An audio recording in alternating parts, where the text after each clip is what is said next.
अस्सलाम वालेकुम दोस्तों, आप सभी साथियों का फिर से एक बार स्वागत है, इस्तकबाल है हमारे इस यूट्यूब चैनल में। आइए दोस्तों, इस वीडियो के माध्यम से मैं आपके लिए एक बहुत बड़ी खबर लेकर हाजिर हो चुका हूं। दोस्तों, उस बड़ी खबर में मैं आपको ये बताऊंगा, असदुद्दीन ओवैसी ने लोकसभा चुनाव से पहले पहले एक बहुत बड़ा ऐलान कर दिया है। दोस्तों, हम आपको इसी वीडियो में बताएंगे कि आखिर असदुद्दीन ओवैसी ने कौन सी चीज़ है जो लोकसभा से पहले ऐलान कर दिया है। लेकिन उससे पहले आपसे एक छोटा सा रिक्वेस्ट है, अगर आप नए दोस्त हैं हमारे इस चैनल में तो सबसे पहले हमारे चैनल को आप सब्सक्राइब कर लें, क्योंकि दोस्तों हम इस तरह के लेटेस्ट न्यूज़ को आप तक लाते रहे हैं और इंशाअल्लाह लाते रहेंगे। आइए दोस्तों, अब हम आपको बताते हैं, असदुद्दीन ओवैसी साहब ने लोकसभा चुनाव से पहले पहले लोकसभा का नोटिफिकेशन जारी होने से पहले पहले 3 राज्यों में से 2 राज्यों में लोकसभा का चुनाव लड़ने से मना कर दिया है। दोस्तों, हम आपको बताएंगे सबसे पहले 3 उन राज्यों के बारे में जिन तीनों राज्यों में मुसलमानों की बड़ी बड़ी पार्टियां हैं, और उनमें से एक तेलंगाना राज्य है। तेलंगाना में खुद ओवैसी साहब की पार्टी AIMIM पार्टी है। वहां से असदुद्दीन ओवैसी लोकसभा का चुनाव पूरी मजबूती के साथ लड़ेंगे और इंशाअल्लाह चुनाव जीतेंगे भी। तेलंगाना के बारे में अगर मैं आपको बताऊं तो तेलंगाना में खुद ओवैसी साहब हैदराबाद से सांसद हैं और महाराष्ट्र से ओवैसी के एक और सांसद इम्तियाज़ जलील साहब हैं। अब दोस्तों आइए हम आपको बताते हैं कि वो कौन सा 2 राज्य है जहां से ओवैसी साहब ने चुनाव लड़ने से मना कर दिया है। सबसे पहले असम में एक बहुत बड़ी मुसलमानों की पार्टी है AIUDF पार्टी। दोस्तों, AIUDF पार्टी के जो संचालन है, जो पार्टी के जो प्रोप्राइटर हैं, पार्टी को जो ईजाद करने वाले शख्स हैं, वो मौलाना बदरुद्दीन अजमल साहब हैं, जो खुद अभी सांसद हैं और उनके पास तकरीबन 15 विधायक हैं। आइए दोस्तों, ओवैसी साहब ने असम में लोकसभा का चुनाव लड़ने से मना कर दिया है।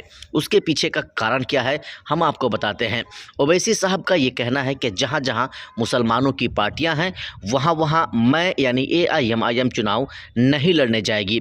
अगर हम वहाँ पर चुनाव लड़ने जाएंगे तो खमियाजा अपने आप को ही भुगतना पड़ेगा, क्योंकि जहाँ पर मुसलमानों की आबादी ज़्यादा है और मुसलमान की ऑलरेडी पहले से वहाँ पर पार्टी है, तो फिर हम वहाँ पर चुनाव लड़ने नहीं जाएंगे। दोस्तों, असम के बाद केरल है। केरल में भी एक मुसलमान की बहुत बड़ी पार्टी है, इंडियन यूनियन मुस्लिम लीग पार्टी है।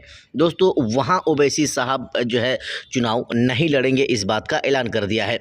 बाकी बिहार में लड़ेंगे, पश्चिम बंगाल में लड़ेंगे, उत्तर प्रदेश में लड़ेंगे, दिल्ली में लड़ेंगे, महाराष्ट्र में लड़ेंगे। इन तमाम राज्यों में ओवैसी साहब लोकसभा का चुनाव लड़ेंगे। वो अपने उम्मीदवार को उतारेंगे, इस बात का लगभग फाइनल हो सा चुका है। दोस्तों, बिहार में मुसलमानों की कोई बड़ी पार्टी नहीं है। हालांकि मुसलमानों का एक कद्दावर नेता है जो अभी वर्तमान में MIM पार्टी से विधायक अमोर से हैं, अख्तरुल ईमान साहब, लेकिन वो चुनाव जो है लड़ेंगे MIM पार्टी से। किशनगंज ज़िले के लोग उनको चुनते हैं या नहीं, ये तो आने वाला समय बताएगा। लेकिन जो ओवैसी की रणनीति है, ओवैसी की जो दिली ख्वाहिश है, वो ये है कि जहाँ जहाँ मुसलमानों की पार्टी है वहाँ पर हम चुनाव नहीं लड़ेंगे। अगर हम वहाँ पर चुनाव लड़ने जाएंगे तो नुकसान वहाँ पर हमारे अपने ही भाई को होगा, यानी कि हम जिसके खिलाफ अपना उम्मीदवार उतारेंगे। बाकी ओवैसी ने इंडिया गठबंधन और NDA गठबंधन दोनों गठबंधनों को मुंह तोड़ जवाब देने के लिए अपनी सारी हथकंडी को जो है वो अपना चुके हैं। अपना कमर मजबूत के साथ कसकर चुनावी मैदान में लब्बैक कह के उतर चुके हैं। ओवैसी का ये कहना है कि हमारे पास हारने को बहुत कुछ नहीं है पर पाने को बहुत कुछ है, खोने को कुछ नहीं है पर पाने को बहुत कुछ है।